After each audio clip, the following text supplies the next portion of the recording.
Good morning and welcome to this Monday, October 21st edition of Trading Places Live at earningsbeats.com. I'm Tom Bowley, Chief Market Strategist at earningsbeats.com, and I'll be your host for the next 30 minutes, featuring everything you need to know as we prepare for a trading day ahead. Well, let's first jump back and take a look at what happened on Friday. I do need to try to share this screen, Aaron. There we go. Let's see here. If you look back on Friday, you can see that the Dow Jones Industrial Average did take a little bit of a hit, S&P as well. Dow went down about 1% on the day, 255 points. But if you notice, if we are still in an uptrend and the PPO is rising on each of the major indices, this could be the start of an uptrend. What I look for is the rising 20-day moving average holding. So far, we did hold above that across each of these major indices. Even the Russell 2000, actually on a relative basis, the Russell 2000 held up pretty well and has begun to show a little bit of leadership here over the past few trading sessions. So that'll be interesting to see if that continues. Taking a look at some of the key aggressive indexes, they're all similar to the major indices. You can see that the technology, the XLK, went below the 20-day moving average, filled this gap, but then came back up, closed above it. And discretionary really didn't take that big of a hit. Was a pretty good performer on Friday, and its counterpart, the consumer staples, you can see right here, actually was positive. So consumer stocks actually held up pretty well on Friday. Communication services was down. Internet stocks got hit pretty good, and the group fell, but still held on to its rising 20. Industrial, same thing, pretty big hit, almost 1%, but held on to that rising 20-day. Financials were actually up on Friday, and I think that's strengthening Treasury yield, meaning that money is rotating away from treasuries. Treasury prices are dropping, yields are going up. That certainly is beginning to help the financials. And I know that we're up again today, like 3 or 4 basis points. We'll look at that TNX chart in just a second. But with us being up again, I'd be watching this 2850, 2860 area on the XLF. We're not far away. We could be getting a breakout there. Consumer staples, as I mentioned, I think what we've got here, and I know a couple of days ago when we were down testing this low, I was actually thinking staples would probably rally. And so even though the market was a little weak toward the end of the week last week, consumer staples did rally. So holding on to a channel that it's been in throughout 2019. But I still think this chart looks good. I expect staples to, among all the defensive groups, if we do break out, we start seeing the market really roll to the upside. I still think consumer staples are going to do pretty well. I think this is the whole consumer area I expect to continue to do well. So discretionary may outperform, staples may outperform. I'm not quite sure which one's going to lead. I just think both areas of consumer stocks will do well.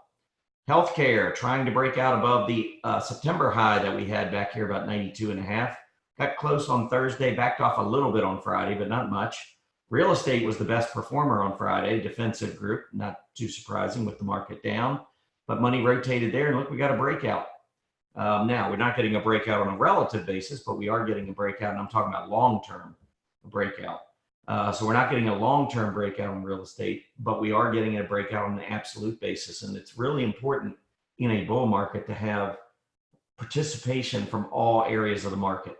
And so I think we're going to continue to do pretty well. I think the energy materials, I look for materials to break out. I'm not sure about energy.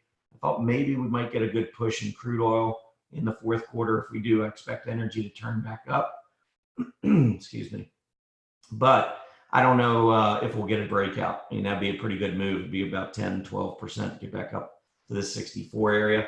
But I wouldn't be surprised to see this downtrend break on energy and make a move to the upside. Utilities had a pretty good day on Friday as well, rising 1/3 of 1%.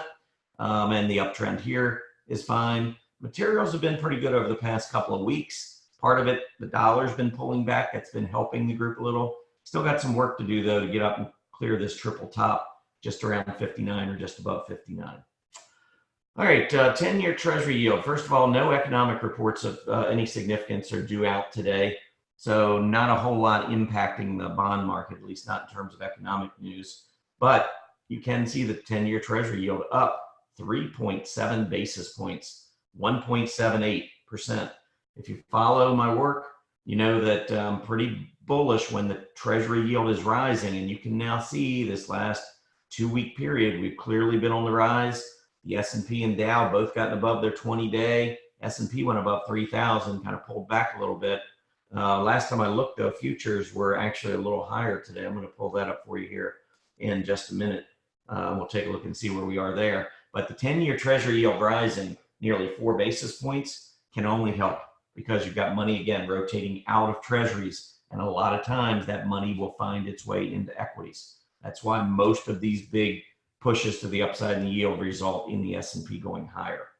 Yeah, we are higher right now. I've got the S&P. I'm showing the S&P futures up about 11.75 points. Dow 44 points, NASDAQ 36.75. So it looks like a pretty strong start to the week. And for those of you that are unaware, Mondays actually is typically the worst week of, it's the worst week of, or excuse me, the worst day of the calendar week, going back the last 70 years on the S&P 500, and it's not close. The other thing that we need to be aware of is that this is the worst week of the year historically, going back those 70 years, all the way back to 1950. Historically, October 22nd, which starts tomorrow, through the 27th is the worst week of the year. So at least be aware of that. Maybe not grow too overly bullish until we see that breakout, just because of that historical bearishness. I still follow technicals first, history second. Technicals look very good to me. I think we're going higher, but just be aware, starting tomorrow, the rest of this week is the worst week of the year. Good news, though, is once we get past this week, starting on the 27th at the close, the 27th of October at the close to January 18th is the strongest, well, almost 3-month period of the year. So if we can get past this next week, get some nice earnings in, I think starting next week, if we haven't already broken out, I think we could really start to make a move next week, just based on the way the market looks technically, and then throw in the historical tailwinds. I think the market's going to go higher. But let's get through this week. All right, let's see, what else did we want to go over today? Let's talk a little bit about a couple of stocks that have come out with some pretty good news this morning. I haven't had a chance to see if they're doing anything in pre-market. The first is Alexion Pharmaceuticals. They received an FDA approval today for one of its drugs, and I'm going to pull that up and just see what kind of reaction, if any, we're getting there. Stock's up 1.6% pre-market, back to 100. It has been in this downtrend for a while. If we pull it up on a relative chart, you can see it's been going down. The biotechs have been going down. This stock, relative to the biotechs, has been going down, but it is at a triple relative bottom here versus the biotechs. It's getting a little bit of good news, so we'll see whether or not we can bounce and clear that relative high up here just below 0.056. That would be at least a positive start on the chart, but it's got a lot of work to do. Biotechs, though, keep in mind, biotechs have bounced, and we need just a little bit more. If we get up to about 1910, we will move to about a 3-month relative high, or excuse me, 3-month absolute high. Relatively speaking, we're still kind of languishing. It would take a little bit of work here. But biotechs, when they get moving, that's the most aggressive part of healthcare. So we always want to keep an eye on biotechs, because if they get moving, we want to have some exposure. So far, October's not bad, but the market's done pretty well in October. So you can see the relative, or excuse me, down here, relative strength. We're starting to see a little relative strength, but no breakouts. Anyway, ALXN looks pretty good. And then Seattle Genetics, SGEN, also had a little bit of good news. This stock looks much better on the chart. They announced positive top-line results for a drug trial. So you've got SGEN and ALXN trying to lift the overall biotech group. And as far as the pre-market goes on the SGEN, the stock, apparently this is big news, stock up 10.4% in pre-market. So when you look at, that's another example maybe of why you want to follow relative strength. SGEN has been outperforming the biotechs and outperforming the S&P 500, even though the biotechs have been languishing. So you sit there and you sit back and wonder why. Why is the money flowing into this stock? Well, one of the reasons came out this morning. The good news there with one of its drugs, I would say maybe there's some information maybe that leaked. The stock had broken out at the end of September, pulled back, held that rising 20-day, broke out to a new closing high on Friday, and now the news breaks this morning. Just another example why we want to stick with leaders when we're trading. Okay, let's keep moving on. I'm going to get into some, let's get into upgrades and downgrades. Actually, no, let's start with a couple earnings reports, and we'll get into upgrades and downgrades. So earnings this morning, first one I'm going to pull up is SAP. This is a software company. You can see the stock had been downtrending, but just recently, the last week or so, gapped up, moving higher, nice volume trends. All of a sudden started surging with its relative strength versus software. And this morning they came out with their earnings. They beat on the top line, beat on the bottom line. They reaffirmed guidance going forward. Their bottom line beat was $1.45 versus $1.38, according to Zacks.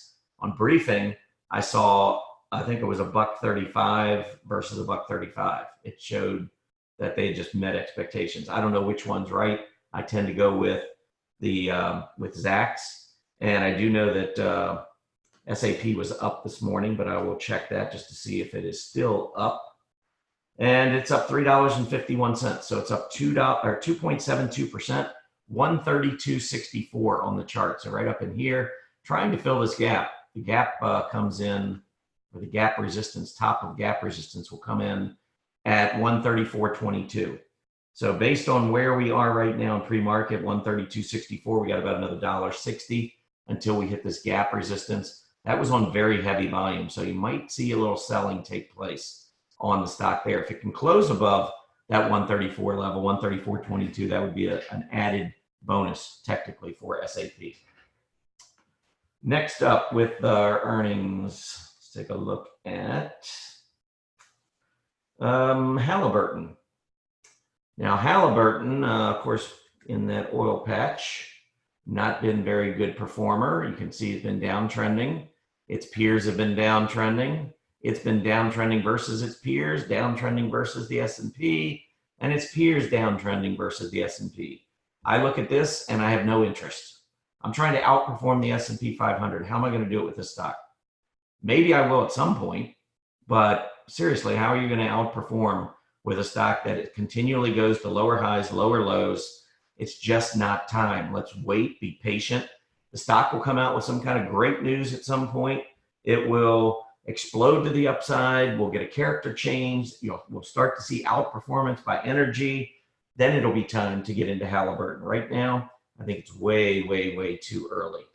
As far as the numbers go, Halliburton, by the way, is down 1% pre-market to $18.21. So it's a little over 1% to the downside. Looking at the numbers, Halliburton missed on its revenues, $5.55 billion. Market was expecting $5.82 billion. And then bottom line just matched expectations, 34.34. So no positive surprises, nothing really coming out with Halliburton that's going to drive anyone into the stock. And technically, you're not going to have buyers. So if you got no fundamental buyers, you got no technical buyers, you basically have no buyers. And right now, that's the story with a lot of energy stocks. It's been the story with a lot of material stocks, although some of that's changing a little bit, especially again with the dollar weakening here recently. All right, next up, let's take a look at LII, which is Lennox International. This one is going to be an interesting report or interesting day to watch because they did come in and beat on the top line. They beat on the bottom line, but and the bottom line beat was 3 pennies. The top line beat was not a lot, 1.03 billion versus 1.02 billion. So, but they did beat top and bottom line, but they guided their fiscal year earnings per share lower. So a mixed report here. I have not seen any pre-market trades. The only thing I'm seeing right now on Lennox is a bid of 240. That's down close to its 20-day moving average, which is 240.87. Don't know. Don't have any information yet on any trade, so we're waiting on that. ONB. This is Old National Bancorp. They came out with their earnings, beat on the top line, beat on the bottom line. Pretty good beats on both. 41 cents versus 34 on the bottom line, and in pre-market action, the stock is up 4.65%, currently trading at $18. So I would be watching this, and a lot of times you get a little clue. The high close here was at 1805. If ONB were to open at 1806 or higher, I think the odds are greater that you're going to see it move higher. If it opens at 1805 or lower and then makes a breakout to the upside, I would just simply keep my stop in case it reverses back down below that 1805 level. Sometimes you get these stocks will gap up, say to 1803, and then make a move to 1850, and then come all the way back down, close at 1803 or lower, leave that long tail to the upside, and then look for a reversal back down to gap support. So just some things I think worth paying attention to. It doesn't seem like much where a stock opens. I'm just telling you based on my experience. Market makers kind of have this, I don't know if it's a message to one another or what, but I just know that when a stock opens above its prior high closes or opens, then it tends to continue that move to the upside. When it opens at the same level or below, that's when you got to be careful of a possible false breakout. Short term, may still go up long term. In fact, this chart doesn't look too bad. It's in the banking space. It has been downtrending relative to the bank, so it doesn't look that good there, but the overall bank group is trying to make a breakout. And I think banks are going to break out this week. Might be today with the 10-year Treasury up, 10-year Treasury yield up almost 4 basis points. Okay, let's keep moving on. We're going to go into upgrades and downgrades. Got a few of these for you. ALRM being upgraded today. This is Alarm.com Holdings. Stock's been in a downtrend for a while. Don't really know that I'm going to be overly excited about an upgrade just yet. But we shall see. I mean, if it can get back up and close above 48, then perhaps maybe it could make a run for this recent high just above 50. But this isn't one that's going to interest me. There's a lot of other software stocks that have been selling off that I think maybe stand a better chance of a recovery. So I would pass here. Gildan Activewear, GIL stock has been moving lower for quite some time and then had a huge gap down on Friday. Stock upgrade. This is probably some sort of a valuation upgrade on the stock. I have no interest whatsoever after that huge gap down. Stock was at 35. It lost a third of its market cap at the open on Friday. I didn't see this one. I don't know if that was earnings. It's probably, well, it's either earnings related or something else pretty bad. But GIL after the big gap down rallied a little bit. But again, when it gaps down, everyone's selling. Market makers are on the buy side. That's why I never get overly excited about these moves back initially, because it could just be market makers making their money before this thing turns back down again to the downside. So we're getting an upgrade, one that I would pay no attention to whatsoever. Again, short term, we could probably go up a little bit, but I think it's going to roll back over. Probably go back and test that open. HPE, Hewlett Packard Enterprises. This one has been upgraded this morning, and the stock trying to break above all of these multi-month highs, kept, I don't know, just failing right at about that 1535, 1540 area. Today, with the upgrade, the stock is up 3% to 1583. So the stock is up 48 cents. Looks like it's going to make this break. I think we're going to make a run for the double top up here on 1650. Next one is Pinterest. Pinterest getting an upgrade today. And Pinterest on their chart, you can see has been downtrending for a while. I wonder, though, if we've got a positive divergence here with these lows. I'm going to pull that up in just a minute. The stock is up almost 3% in pre-market action, currently trading at 2606. So it's still below that 20-day moving average, but I want to see what that PPO looks like. I think if we got a positive divergence, which we do, and we're getting close to support, we put it on bottom with the hammer, I think this is going to go through the 20-day today. I really do. I think this has got a shot to maybe make a run for the 50-day, which would be all the way up to 30 bucks. But watch that 20-day today. If we can get through 2679, I suspect we probably see volume picking up. And with that positive divergence, I think it could be a signal for a little bit more of an extended run. We've seen some rebounds recently, but I think this one could be a little bit bigger given the positive divergence, given the volume, the hammer with the heavy volume.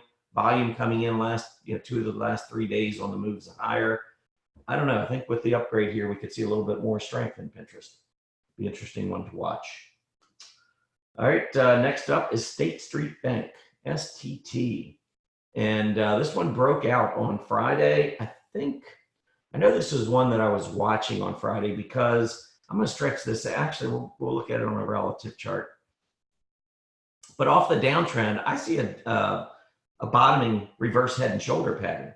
So as it made that move down, you can see right here, put in the left shoulder, bounces, put in the neckline, puts in the reverse head.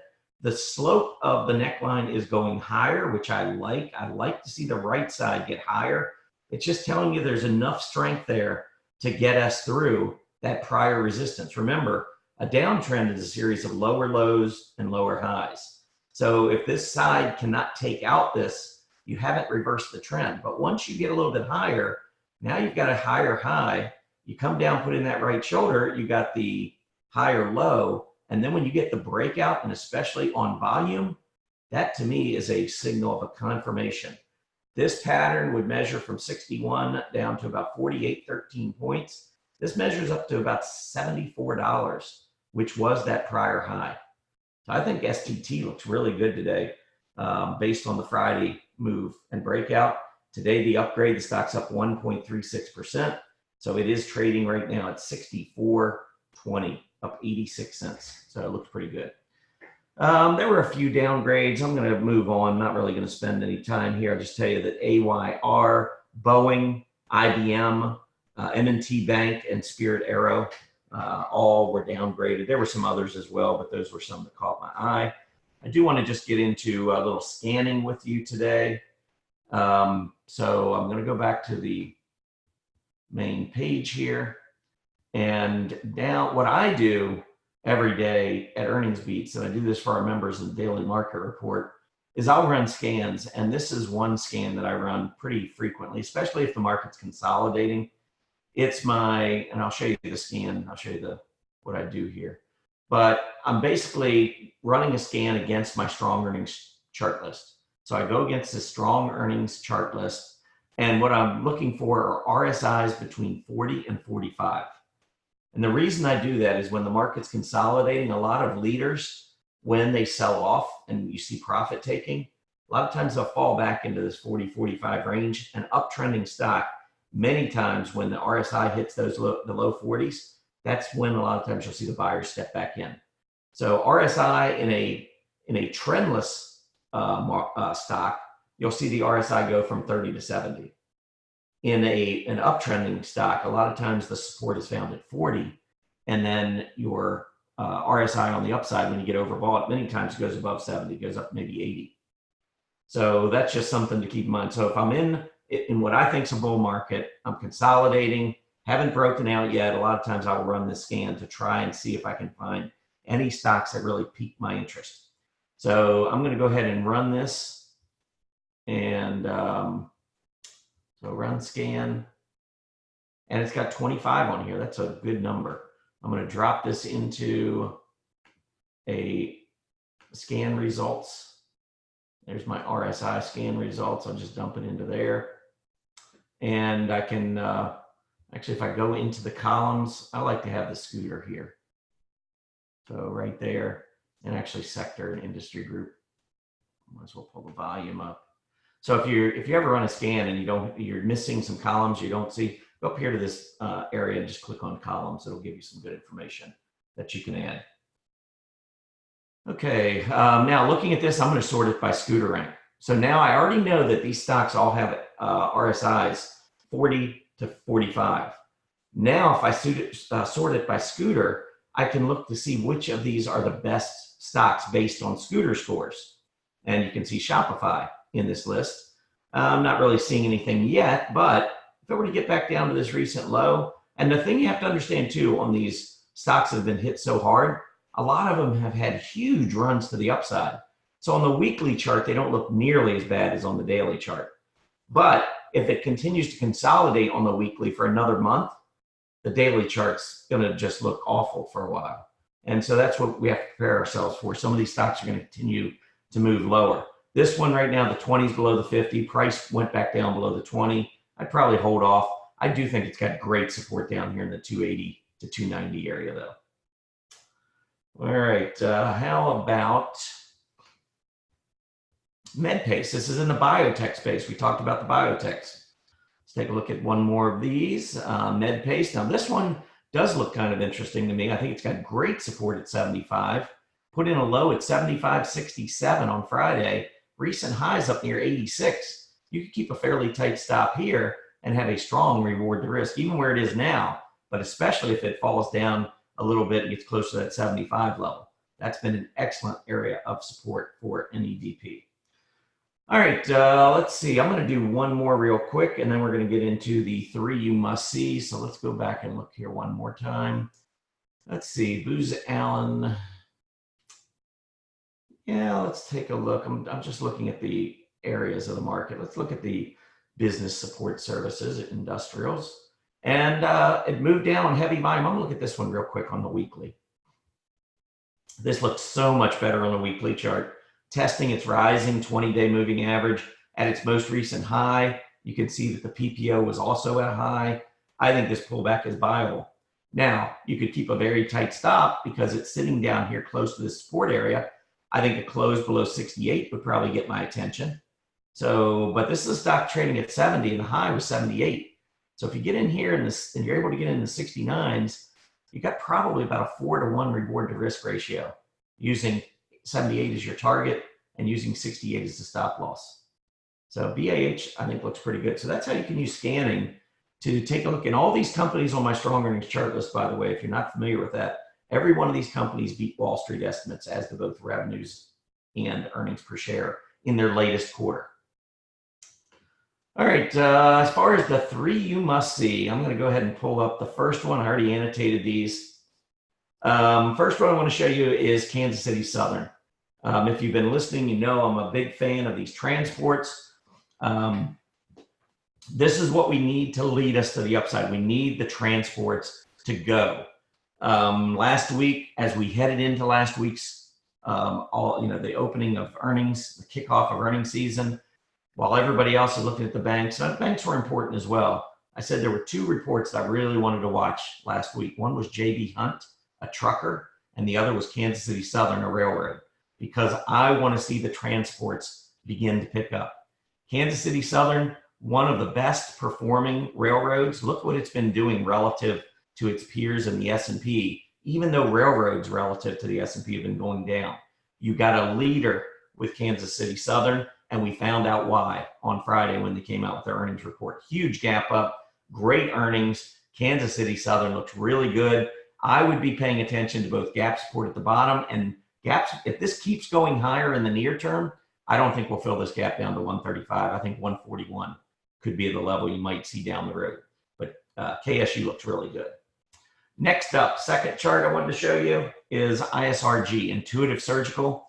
This is a stock that long-term, I mean, if we go back monthly, 15 years, you can see this has been a great performing stock.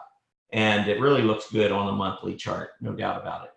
But if we go back and we look on the daily chart, it's just like, doesn't really look like much.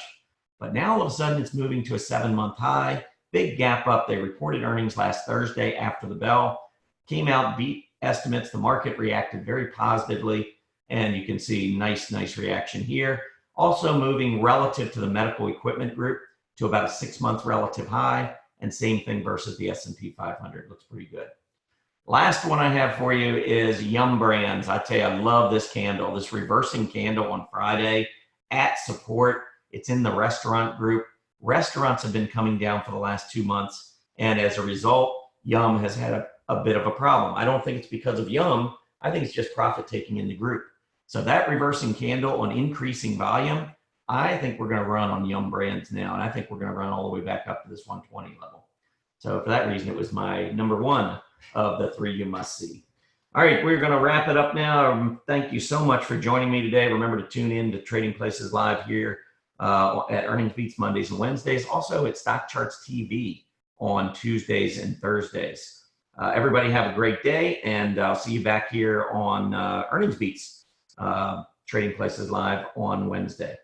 Happy trading.